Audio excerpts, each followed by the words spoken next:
Bismillahirrahmanirrahim. Assalamualaikum warahmatullahi wabarakatuh. Yang terhormat Ibu Kepala TK Aisyah Kauman 1 Blora atau yang mewakili, yang kami hormati Ibu-Ibu Dewan Guru TK Aisyah 1 Kauman Blora yang kami hormati dan yang berbahagia. Alhamdulillahirrahmanirrahim, puji syukur kehadirat Allah Subhanahu wa Ta'ala atas berkah rahmat dan hidayahnya. Hari ini kita bisa berkumpul dalam kegiatan diseminasi budaya positif calon guru penggerak angkatan 9 Kabupaten Blora, yang dalam hal ini nanti akan diisi oleh Bu Sulistiawati dan saya sendiri Ika Renawati. Kami sampaikan terima kasih atas kehadiran bunda-bunda semuanya di kegiatan hari ini. Mudah-mudahan nanti apa yang kita sampaikan memberikan manfaat buat kita semua dan menjadi salah satu catatan ataupun pengalaman yang sangat bermanfaat untuk mendampingi anak-anak didik kita. Baik teman-teman semua, sebelum kita mulai kegiatan hari ini, mari kita tundukkan kepala sejenak untuk memanjatkan doa kepada Allah Subhanahu wa Ta'ala. Semoga apa yang kita lakukan ini mendapatkan ridhonya. Amin. Berdoa disilakan.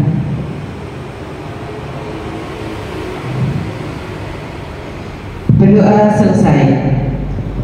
Untuk mengawali kegiatan hari ini, kita mau ice breaking dulu. Ibu Sulis, ada ice breakingnya. Mau apa Bu Sulis? Materi yang pertama. Baik, terima kasih Bu Ida. Bunda-bunda, perkenalkan saya Sulistiawati, calon guru penggerak angkatan 9 Kabupaten Blora, yang hari ini akan menyampaikan diseminasi budaya positif bersama Bu Ida. Sebelum kita memulai hari ini, biar lebih semangat, kita ice breaking dulu. Sebelumnya kita mau tepuk semangat dulu. Tepuk semangat.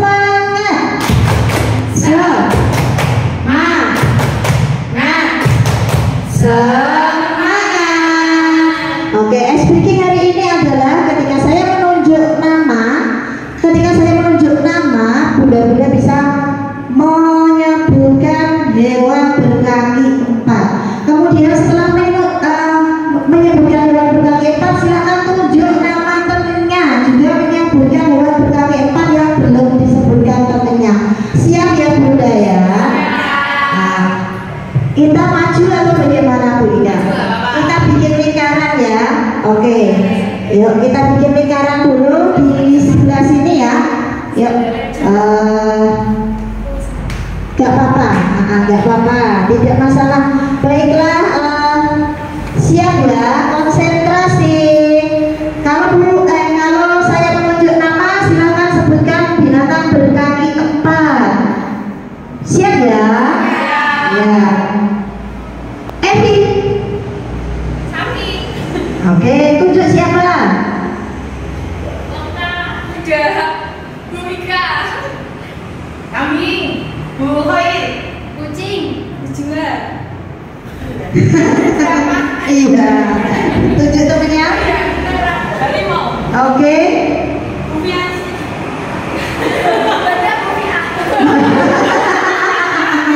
Saya bilang gajah. Oke, tepuk tangan. Nah, satu lagi untuk bisa lolos dari sini, anak-anak, teman-teman bunda-bunda nanti, kalau yang saya tembak, misalnya Bu Fai saya tembak dor, Bu Fai duduk jongkok. Nah, ini cepet-cepetkan menyebutkan namanya. Nah, nanti yang kalah, yang menang duduk, yang kalah tetap di sini. Siap ya? Oke. Yang kalah duduk. Yang menang, yang menyebutkan lebih dulu, yang duduk di sana. Nah, sampai habis nanti ya. Dor, yang tidur berarti duduk. Ini nembak yang temennya. Nah, duluan namanya siapa? Oke, pelan-pelan saja. Siap ya? Konsentrasi Dor. Ika. Duduk di sana. Oke. Ya, yang menang pertama kali berarti Bu Tia ya. Konsentrasi lagi. 1, 2, 3, Dor. Betul. Bunyi tenang.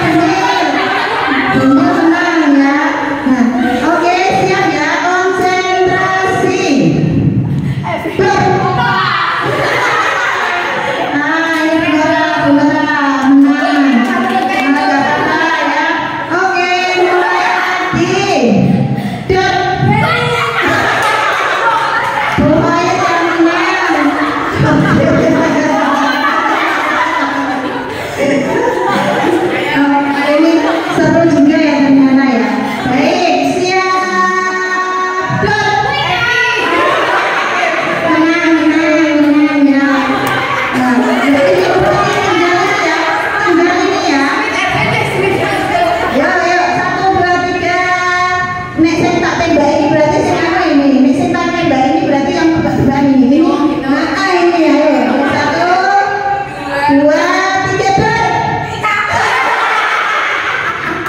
Kok gini ya?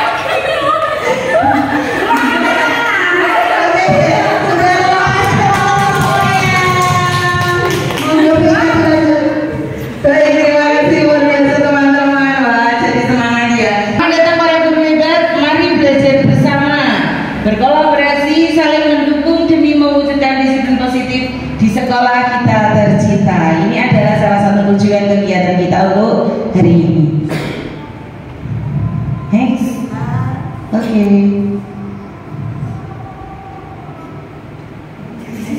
Tadi bahwasanya kita akan sama-sama berdiskusi tentang diseminasi positif. Mohon maaf, bukan berarti kami yang di depan lebih paham, boten. Yang ada di sini insya Allah sudah kita lakukan, tetapi kita belum paham istilahnya, belum paham posisi kita ada di mana. Baik, next.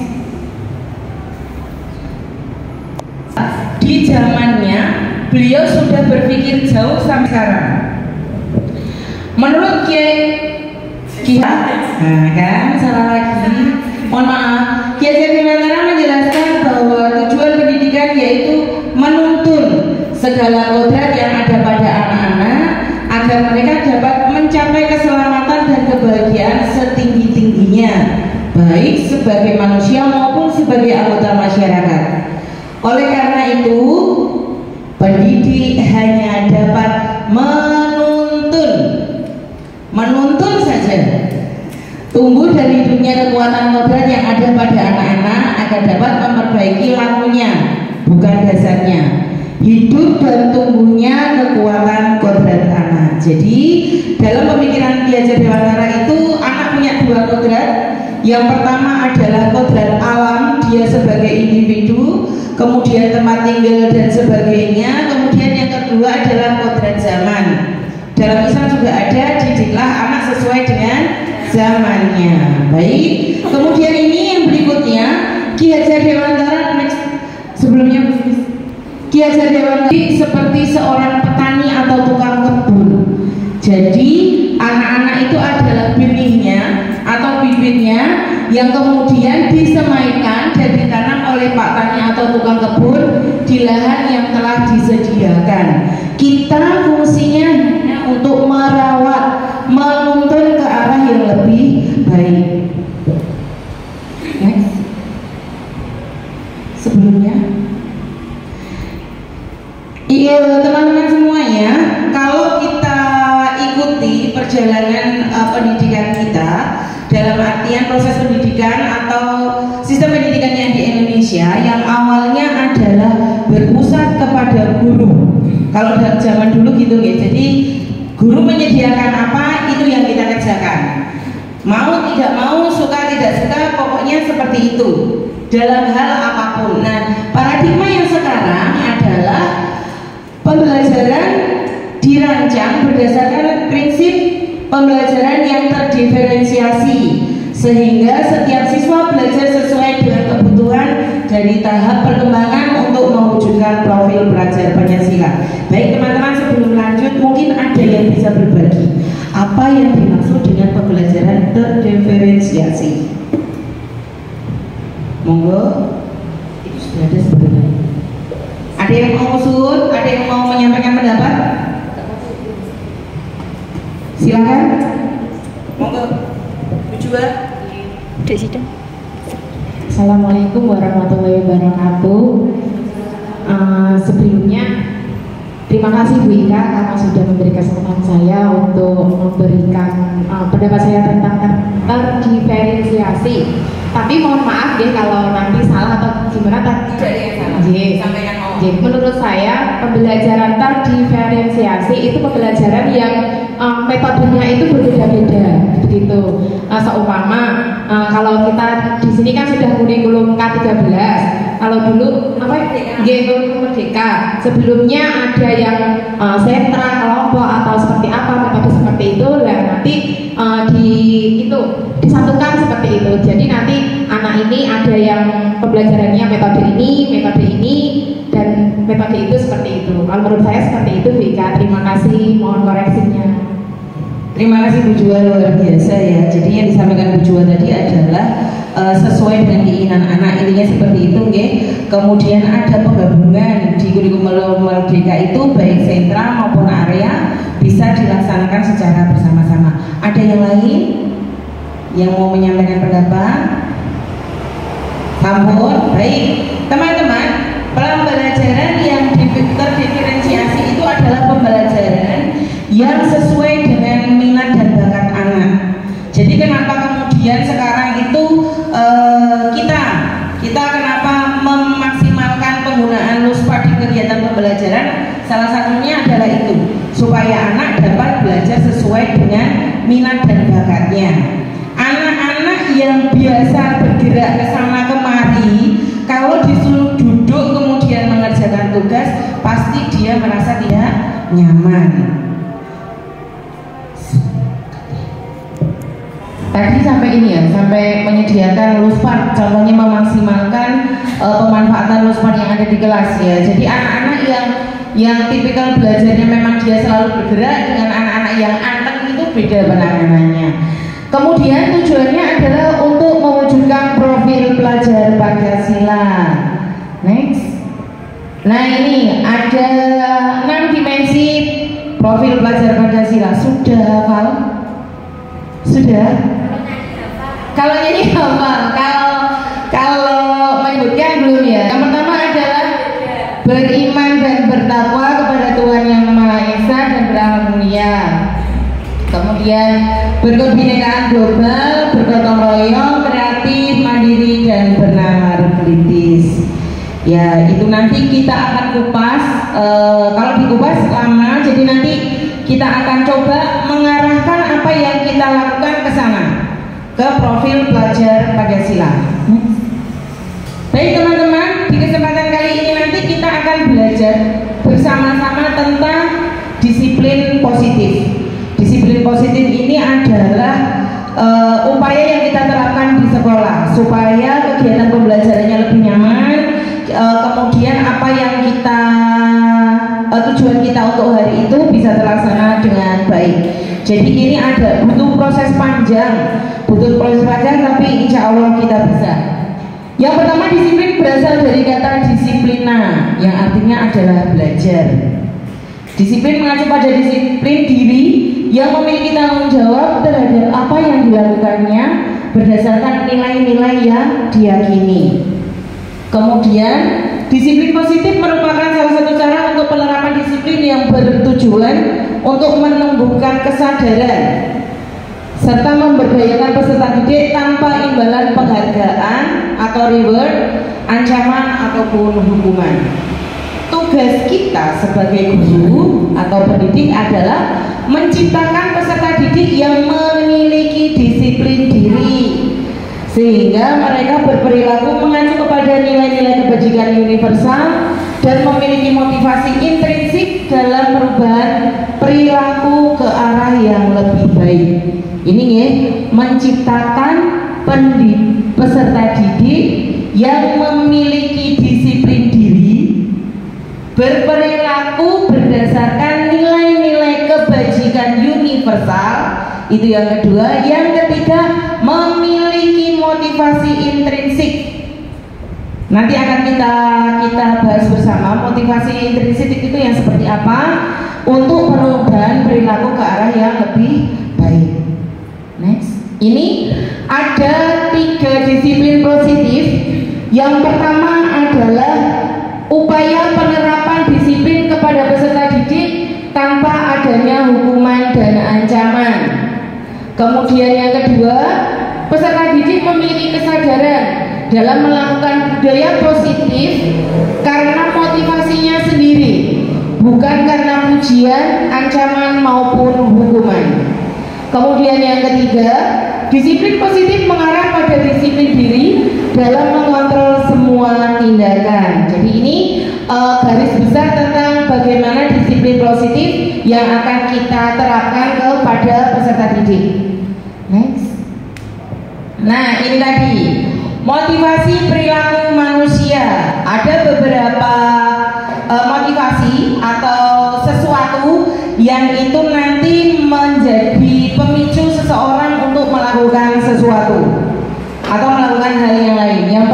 adalah satu, menghindari ketidaknyamanan atau hukuman. Kemudian yang kedua, untuk mendapatkan imbalan, penghargaan, dan apresiasi dari orang lain. Dan yang ketiga, untuk menjadi orang yang mereka inginkan dan menghargai diri sendiri sesuai nilai yang mereka percaya. Sebelum lanjut, teman-teman, kalau menurut panjenengan, kita kan suka ya ngasih reward ke anak-anak, entah itu bentuknya bintang atau kita kasih sesuatu kepada anak-anak. Menurut jenengan itu baik atau tidak? Monggo. Ini sering kita lakukan, apalagi untuk anak PAUD itu salah satu upaya supaya mereka dekat dengan kita, nurut dengan kita adalah dengan pemberian reward. Menurut jenengan baik atau tidak? Terima kasih Bu Ika. Langsung saja nih. Kalau menurut saya itu ada sisi baiknya dan sisi positifnya. Kalau sisi baiknya anak-anak jadi nurut sama kita, tapi sisi negatifnya itu nanti anak-anak itu tidak sadar, maksudnya itu kurang kesadarannya diri untuk melakukan apa yang diperintahkan guru. Itu nanti ada, oh nanti aku selama melakukan ini nanti aku dapat hadiah dari guru, seperti itu. Lah itu tidak sadar gitu loh Bun, tidak punya kesadaran diri untuk dia seperti itu. Kalau menurut saya seperti itu Bun. Baik, terima kasih Bu Jua. Ada plus dan minusnya. Yang lain? Sama. Oke, baik. Next tulis. Iya, betul. Lebih semangat. Dia semangatnya ya udah merencanakan kalau aku akan bisa dapat bintang lagi ya. Tapi takutnya besok ke depannya itu iya dia melakukan sesuatu untuk mendapatkan hadiah. Gejalanya seperti itu ya. Dari lingkungannya sendiri karena hadiahnya. Kemudian yang poin pertama dan kedua itu adalah anak atau orang melakukan sesuatu karena ada sesuatu, karena ada imbalan, karena kemudian supaya tidak dihukum, ya, supaya dia merasa nyaman. Dia melakukan itu istilahnya satu bisa jadi hanya untuk menggugurkan kewajiban, kemudian merasa nyaman. Dan yang kedua adalah mendapatkan imbalan, penghargaan, dan apresiasi dari orang lain. Kedua motivasi ini merupakan motivasi eksternal, artinya dia melakukan kalau dia mendapatkan sesuatu dari luar dirinya, seperti itu ya. Kemudian next, yang ketiga ini adalah poin yang ketiga tadi. Ini merupakan salah satu tugas guru, tugas kita yang cukup berat, tetapi ini bisa dilakukan kalau kita melakukannya secara terus-menerus. Tugas kita adalah menumbuhkan motivasi internal pada diri siswa.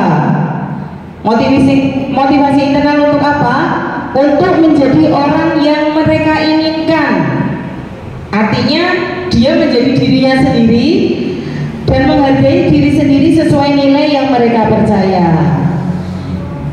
Tujuan akhirnya adalah untuk menumbuhkan motivasi internal. Ini adalah guru menghindari hukuman dan pemberian penghargaan yang berlebihan untuk meminimalisir motivasi eksternal dari siswa. Jadi siswa itu melakukan tugasnya sebagai siswa atas kesadarannya sendiri, bukan karena ancaman, hukuman, ataupun penghargaan dari orang lain. Baik teman-teman, ini ada 5 posisi kontrol restitusi, yaitu penghukum, kemudian pembuat rasa bersalah, teman, pemantau, dan manajer. Kira-kira kita ada di posisi mana? Yang paling sering? Teman pemantau. Baik, ada lagi?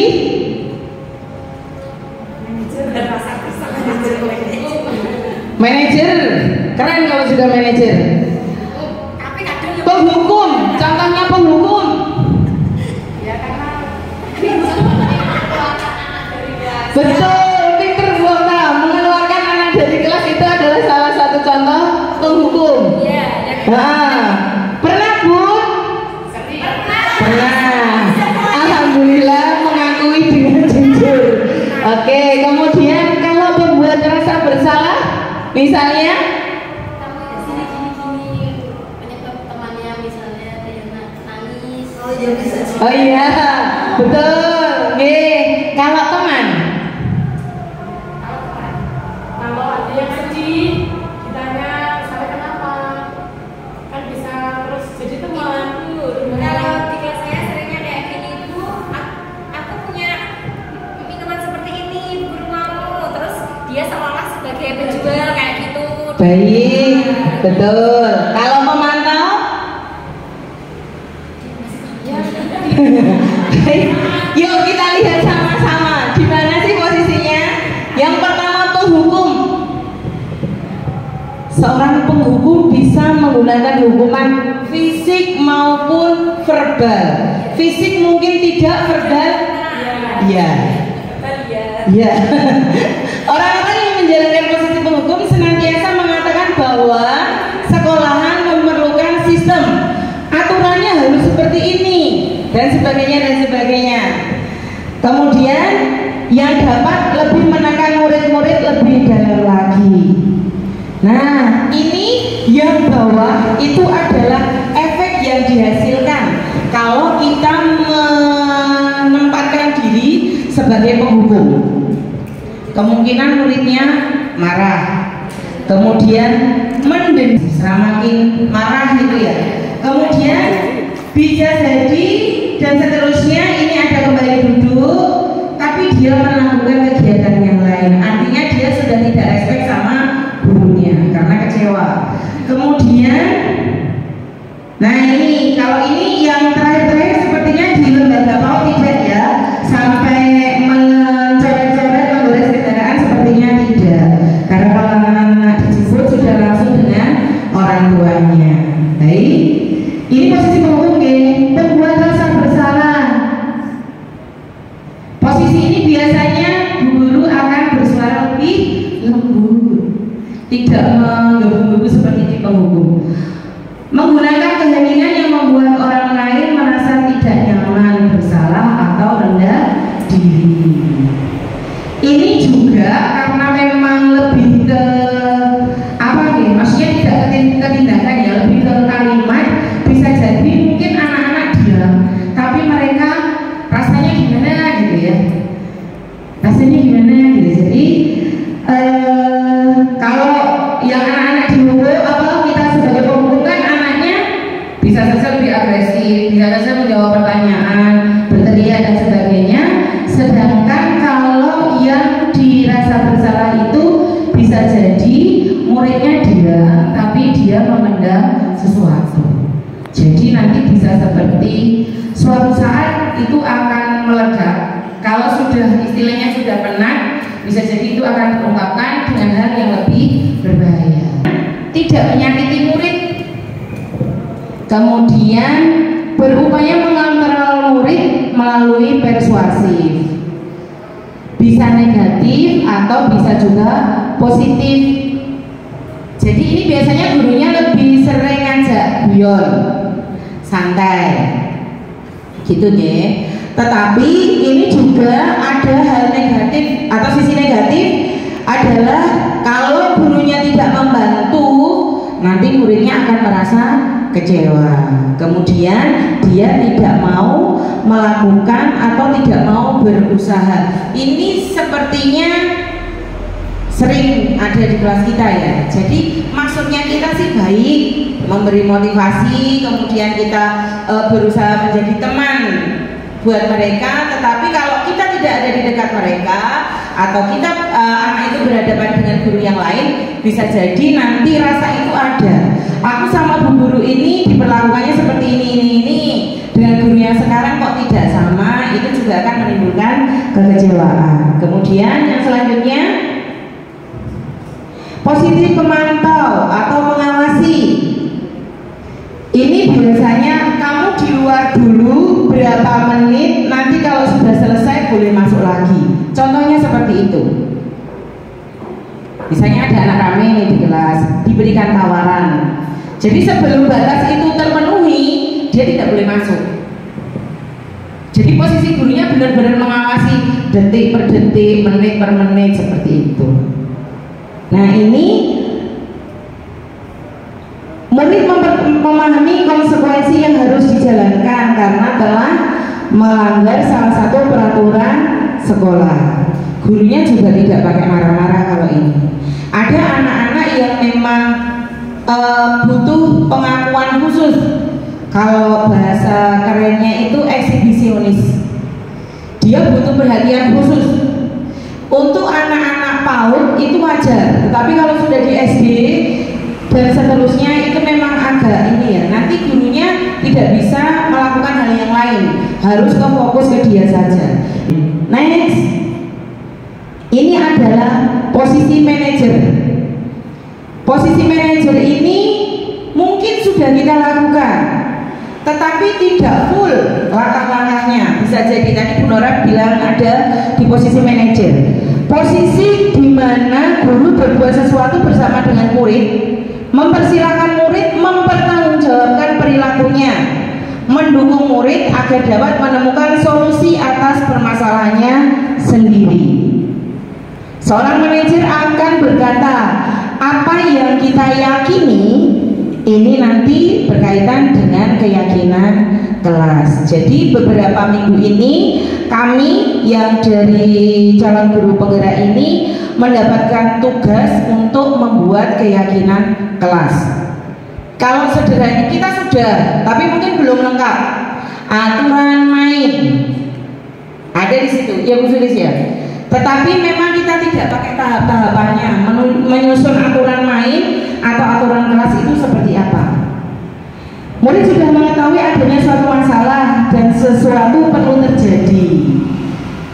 Nah, pada posisi manajer, guru akan mengembalikan tanggung jawabnya kepada murid untuk mencari jalan keluar permasalahannya, tentu dengan bimbingan guru. Jadi tetap ada bimbingannya, tetapi keputusannya kembali kepada murid itu sendiri. Next. Nah, ini tadi sudah kita diskusikan posisi apa yang sudah diperankan bunda-bunda di sekolah. Ada penghukum, kemudian membuat rasa bersalah, kemudian teman, pemantau, dan manajer, tetapi mungkin belum lengkap. Nanti akan kita pelajari itu lebih jauh di segitiga restitusi yang akan disampaikan oleh Bu Sulis. Posisi kontrol akan berhubungan dengan segitiga restitusi. Nanti kita akan belajar tentang segitiga restitusi. Baik, demikian itu tadi sedikit dari saya, beberapa materi. Masih akan disambung oleh Bu Sulis dengan materi lain yang ada terkaitannya dan pasti luar biasa. Terima kasih atas perhatiannya. Kurang lebihnya mohon maaf. Assalamualaikum warahmatullahi wabarakatuh. Untuk Assalamualaikum warahmatullahi wabarakatuh. Waalaikumsalam warahmatullahi wabarakatuh. Teman-teman semuanya, perkenalkan saya Sulistiawati, calon guru penggerak angkatan 9 Kabupaten Blora.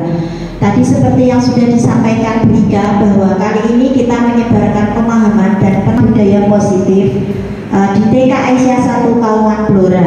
Ini merupakan aksi nyata modul 1.4, yaitu diseminasi budaya positif. Next. Nah, tadi Bu Ika sudah menyampaikan beberapa tentang budaya positif atau disiplin positif yang bisa diterapkan di sekolah. Di sini saya akan melanjutkan tentang nilai-nilai kebajikan. Nilai kebajikan itu adalah nilai-nilai yang disepakati bersama, lepas dari suku, bangsa, agama, bahasa maupun latar belakang. Dan di sini nilai-nilai kebajikan itu kalau yang kami pelajari, yang pertama adalah profil pelajar Pancasila.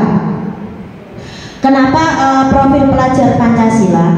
Karena di setiap jenjang pendidikan akan mengarah pada nilai-nilai ini dalam kegiatan pembelajaran yang dilakukan. Tadi ada 5, sudah disebutkan tadi ya, beriman dan bertakwa. Ada lagunya ya, belajar Pancasila, beriman dan bertakwa pada Tuhan Yang Esa, dan berakhlak mulia, berkebinekaan global, gotong royong mandiri, kreatif dan bernalar kritis. Kalau ini nilai-nilai kebajikan di Indonesia, terutama di jenjang pendidikan ya Bun ya. Kalau yang kedua ini adalah IBO Primary Years Program atau PYP. Ini adalah nilai-nilai kebajikan yang dibuat oleh lembaga pendidikan internasional. Jadi di sini ada toleransi, rasa hormat, integritas, mandiri, menghargai, antusias, empati, keingintahuan, kreatif, kerjasama, percaya diri, dan komitmen. Ada negara yang mengutamakan pendidikannya pada keterampilan hidup, contohnya di Jepang. Jadi anak-anak Jepang itu tidak seperti kita harus bernalar kritis, harus kreatif, mandiri, enggak. Mereka yang pertama adalah keterampilan hidup yang dikuasai. Makanya di sana itu pembelajarannya sering disuruh nyapu, ngepel, seperti itu, mencuci. Karena apa? Itu adalah keterampilan hidup yang digunakan nanti sepanjang hayat. Kalau kita tidak, lebih ke akademik. Tapi sudah mulai ada perubahan di kurikulum Merdeka. Jadi juga ada mandiri ini tadi ya, yang tertuang dalam keterampilan hidup. Next Bu. Ika. Baik, kita lanjutkan. Nah, bunda-bunda semua, segala sesuatu tindakan yang kita lakukan itu tentunya memiliki tujuan. Nah, tujuannya itu hanya satu, yaitu memenuhi kebutuhan dasar. Nah, kebutuhan dasar manusia itu ada 5. Next week ya. Nah, yang pertama bertahan hidup. Kemudian ada kasih sayang dan rasa diterima. Kemudian penguasaan, harga diri, keinginan untuk dianggap menjadi pemimpin, berprestasi, diakui dan didengar. Kemudian ada kebebasan, kemudian kesenangan. Ini anak TK banget ya, lagi pengen memenuhi kesenangan dengan bermain, bercanda dengan teman-temannya. Kemudian kalau sudah terpenuhi kesenangannya, dia akan antusias mengikuti kegiatan, kemudian bisa tertawa. Nah, sekarang ada segitiga restitusi. Nah, segitiga restitusi ini digunakan untuk menyelesaikan masalah biasanya yang ada di kelas. Biasanya kan anak-anak misalnya di TK hal sepele saja. Baik, terima kasih banyak atas waktu yang diberikan. Mohon maaf atas segala kekurangannya.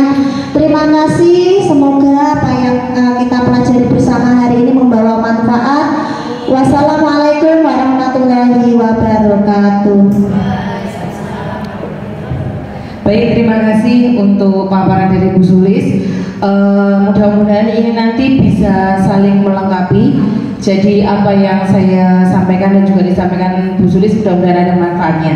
Satu lagi teman-teman, minta tolong, gitu ya. Dari apa yang kita sampaikan, teman-teman bisa memberikan apa sih yang dipelajari hari ini dari yang sudah kami sampaikan tadi. Teman-teman bisa menulis di kertas yang sudah kita sediakan, kemudian nanti bisa ditempel di kertas di sebelah sana. Ditempel atau dikembalikan ke kita? Nggih. Begitu nggih. Jadi ada pelajaran apa yang teman-teman dapatkan hari ini yang bisa diterapkan di kelas. Kertas kuning adalah pelajaran apa yang didapat teman-teman hari ini. Kemudian yang kedua, di kertas pink nanti teman-teman menyampaikan teman-teman pengen menjadi guru seperti apa yang akan datang. Sekaligus doa ya, mudah-mudahan kita bisa mencapai itu. Monggo silakan. depan pengen jadi guru seperti apa? Itu Ibu Sulis. Teman-teman. Baik, Bu Sulisnya, di sini saya akan menyampaikan kesimpulan yang bisa saya ambil pelajaran pada bagaimana kita sebagai guru bisa memberikan pembelajaran yang diferensiasi yang sesuai dengan bakat dan minat anak, dan bagaimana cara kita sebagai guru bisa menjadi manajer bagi muridnya. Seperti itu Bu yang dapat saya ambil. Terus untuk harapan saya ke depannya, setelah mendapatkan pembelajaran hari ini tentang itu tadi ya, diseminasi budaya positif, saya berharap sebagai guru saya bisa mengimplementasikan ilmu yang saya dapat, bisa menjadi guru yang menyenangkan, yang bisa menstimulasi anak-anak sehingga anak bisa belajar sesuai minatnya tanpa memaksa. Dari saya cukup Bu. Mungkin kalau ada salahnya saya mohon koreksi. Terima kasih Bu Bia. Tidak ada koreksi ya. Ini pendapat bebas. Monggo silakan ditempel. Terima kasih waktunya. Pelajaran yang saya dapat hari ini yaitu mengetahui bagaimana cara menstimulasi anak didik dalam pembelajaran, bagaimana cara menjadi guru yang baik sesuai dengan tuntutan zaman, dan mengetahui cara mengatasi masalah dalam proses belajar mengajar di kelas. Harapan ke depan saya ini menjadi guru yang bisa memotivasi anak didik tanpa adanya ribut, dan menjadi contoh dan tauladan bagi anak didik untuk menjadi lebih baik dan menyenangkan. Terima kasih guru, keren, luar biasa. Amin ya, pokoknya yang baik-baik kita doakan. Terima kasih Bu Ika. Kesimpulan dari pelajaran hari ini bahwa kurikulum Merdeka ini selain berpusat pada anak, tapi memberi kebebasan pada anak untuk mengeksplor diri, mengajarkan anak untuk mengambil suatu keputusan. Selain itu, untuk guru juga bisa belajar tentang pembelajaran berdiferensiasi. Kedepannya saya akan menjadi guru yang menyenangkan bagi murid, yang membuat nyaman bagi murid, sehingga apa yang menjadi tujuan kita tercapai dengan baik, dan yang pasti ingin menjadi guru yang amanah dan selalu dikenang anak didik. Keren, lanjut Bu Evi, ayo Bu Evi. Oke, pelajaran yang saya dapat hari ini yaitu saya dapat mengetahui cara mengatasi anak dan menghadapi anak yang berbuat salah. Seperti halnya Luna tadi ya Bu ya, kita tidak menghakimi anak, tapi kita lebih ke ya seperti itu.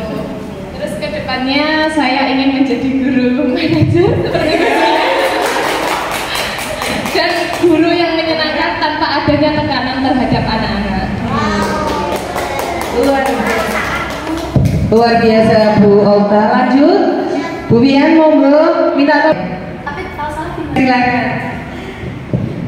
Pelajaran yang saya dapatkan hari ini dari ilmu Bu Ika dan Bu Sulis, mengetahui atau dengan lebih memahami budaya di kelas yang kita lakukan dengan baik dari sisi positif maupun negatif pada anak, dan lebih memahami hal yang dibutuhkan anak, setiap anak yang berbeda-beda dalam suatu pembelajaran. Harapan sebagai guru, saya dapat lebih memahami setiap kebutuhan anak yang berbeda-beda atau sesuai minat anak, dan juga dapat mendidik anak dengan kesadaran pada dirinya sendiri tanpa ada tujuan yang ingin didapatkannya atau reward. Terima kasih Bu. Terima kasih Bu Bian, luar biasa. Baik, terima kasih Bu Sulis dan Bu Ika. Pelajaran yang saya dapatkan yaitu pemaparan isi materinya bahwa setiap anak berhak mendapatkan hak yang harus didapatkan, tidak adanya paksaan ataupun kekangan dari kita, dan sebagai pendidik hanya membantu, membimbing dan menangkap ilmu, dan anak akan tumbuh kembang dengan kodrat alam. Sebagai guru, setelah mendapatkan materi, kita harus bisa melihat karakter dan kompetensi anak didik kita tanpa memaksa anak untuk harus serba bisa dan sesuai dengan keinginan kita. Baik Bu Ida, terima kasih luar biasa. Ini masih newcomer tapi idenya luar biasa ya. Oke. Jika kita tahu yang namanya diseminasi budaya positif dan memberitahu kita tentang posisi guru di kelas seperti harapan yang untuk kedepannya menjadi guru yang berkualitas dan yang menyenangkan. Keren. Bu Khair, ayo Bu Khair. Yang didapat hari ini diseminasi budaya positif, yaitu memposisikan guru di kelas sebagai penghukum, pemberi rasa bersalah, pemantau, teman, dan manajer. Harapan untuk kedepannya semoga mendidik yang menyenangkan bagi murid. Amin. Terima kasih Bu Khair, luar biasa. Baik teman-teman, ini adalah beberapa yang kita pelajari kali ini. Sangat luar biasa. Ini bukan berarti saya dan Bu Sulis sudah lebih mahir dalam melaksanakan, tidak.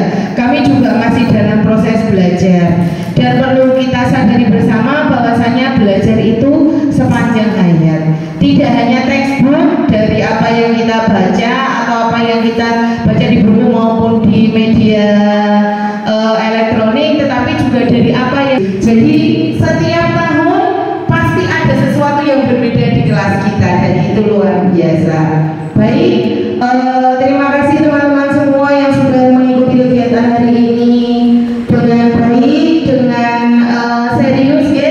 Kami sangat mengapresiasi, mudah-mudahan berkah buat kita semua.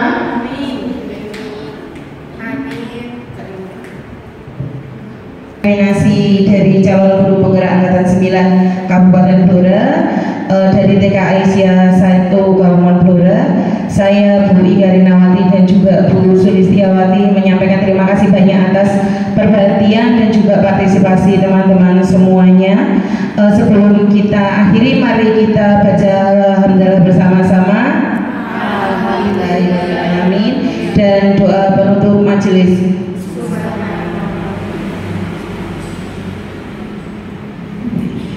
Baik, terima kasih atas partisipasinya semua. Kalau ada kekurangan kami mohon yang maaf yang sebesar-besarnya, karena kesempurnaan hanya milik Allah. Bila itu Assalamualaikum warahmatullahi wabarakatuh.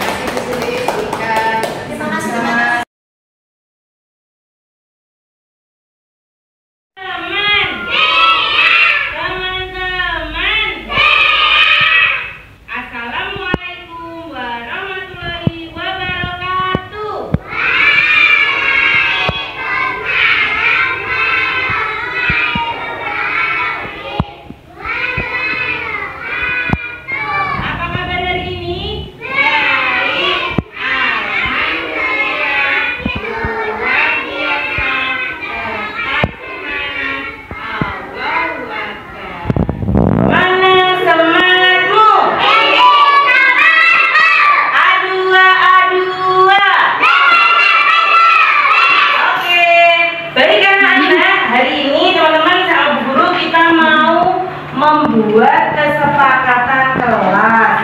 Sudah tahu? Kalau aturan main tahu nggak? Tahu ya. Hari ini kita mau membuat keyakinan kelas dari kesepakatan kelasnya teman-teman. Hampir sama dengan aturan main. Tapi kalau aturan main biasanya disampaikan pada saat kita mau bermain. Kalau kesepakatan kelas dan keyakinan kelas ini dilaksanakan dari awal kita sampai di sekolah sampai dengan hari kita pulang, gitu nih. Baik teman-teman, sebelum kita menyusun keyakinan kelas, kita susun dulu kesepakatan kelasnya. Ya, kira-kira apa ya yang boleh dan tidak boleh dilakukan? Tidak boleh mainan pada saat apa?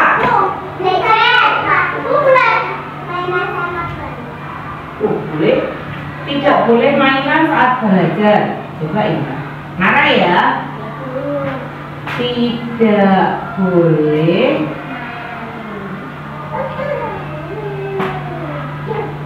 mainan saat belajar.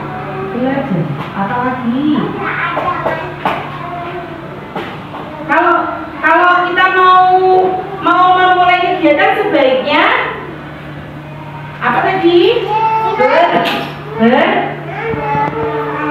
Berdoa sebelum kegiatan atau berdoa sebelum bermain. Ya. Tadi Haiden ceritanya Haiden tadi apa? Bu Guru, aku tidak boleh terlambat. Tidak boleh terlambat. Apalagi ya?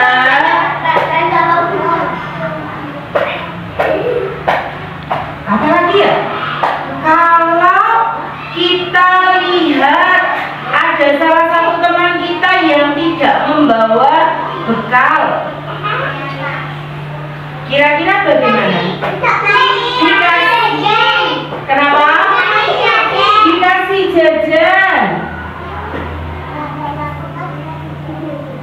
Dikasih jajan buat yang tidak membawa bekal. Yang tidak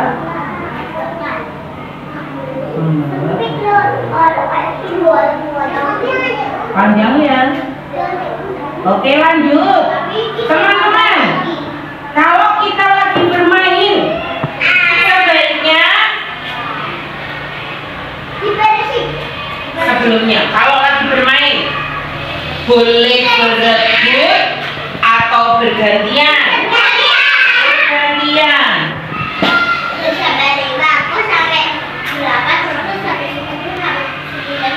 Bergantian saat bermain.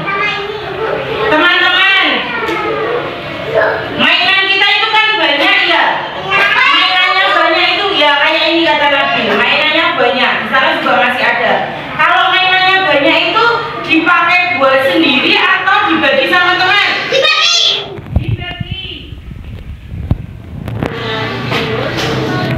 Bagi mainan.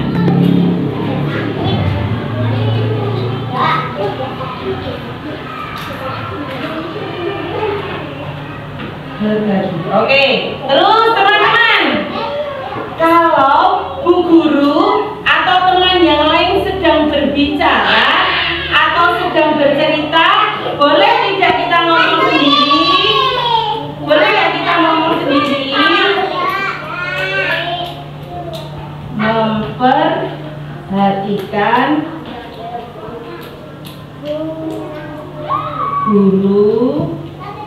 Bu Guru atau teman yang sedang bicara. Kenapa, Bil? Kata Nabil kalau ngomong Eli tidak boleh.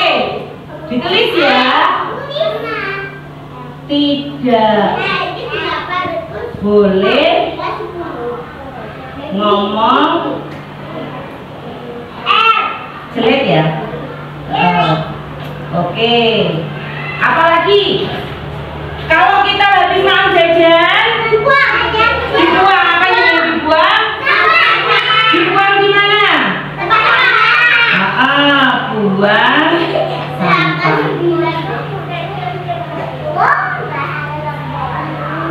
Ada lagi usulannya teman-teman? Yang ke-10 apa ya? Apa ya? Boleh tidak nakal sama temannya?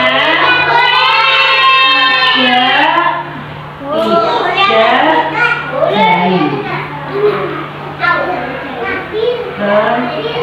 Teman. Oke, ini sudah ada 10 kesepakatan. Ada yang lain? Tidak. Sekarang kita ulang lagi. Yang pertama, tidak boleh mainan saat belajar. Kemudian berdoa sebelum kegiatan. Tidak boleh terlambat, kata Haida tadi, kata Zidan. Kemudian dikasih jajan buat teman yang tidak membawa bekal. Bergantian saat bermain. Berbagi mainan. Memperhatikan guru atau teman yang sedang berbicara. Tidak boleh ngomong jelek, kata Nabil. Buang sampah, tidak jahit ke temannya. Sekarang kesepakatan kelas ini akan kita buat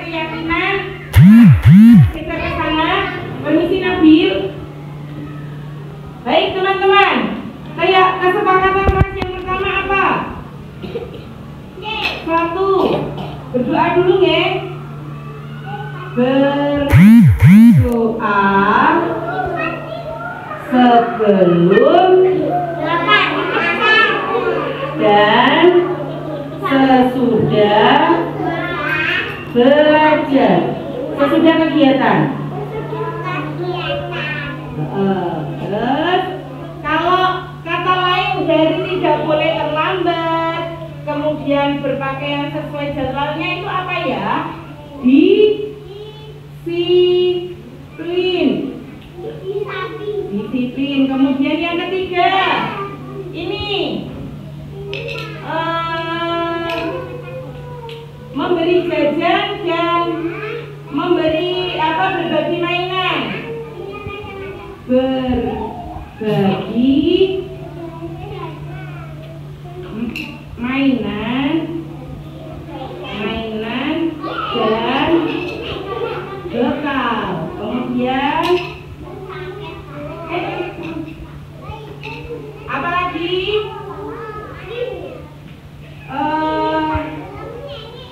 Peduli terhadap guru dan teman. Apalagi tadi? Yang ini tidak jahil ke teman itu apa ya kata lainnya?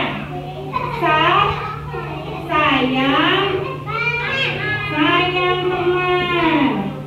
Sayang teman. Oke, apa lagi ya? Tidak boleh ngomong jelek, kata lainnya apa? Berbicara yang berkata sopan. Oke. Ada lagi membuang sampah ke tempatnya, menjaga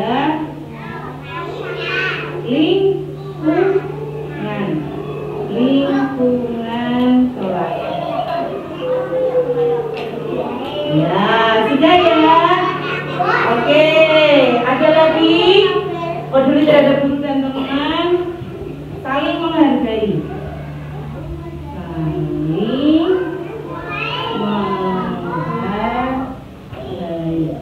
Oke. Baik teman-teman, ini adalah keyakinan kelasnya A2. Diulang ya, buku bacakan nanti teman-teman menirukan. Berdoa sebelum dan sesudah kegiatan. Berdoa sebelum dan sesudah kegiatan. Kemudian yang kedua, disiplin. Apa? Disiplin. Yang ketiga, berbagi mainan dan bekal. Apa? Berbagi mainan dan bekal. Peduli terhadap guru dan teman. Peduli terhadap guru dan teman. Sayang teman. Sayang teman. Terus berkata sopan. Menjaga lingkungan kelas. Dan yang terakhir, saling menghargai. Nanti keyakinan ini kita lakukan bersama-sama ya. Oke, dikasih bintang. Dikasih bintang. Nah ini bintang-bintangnya A2.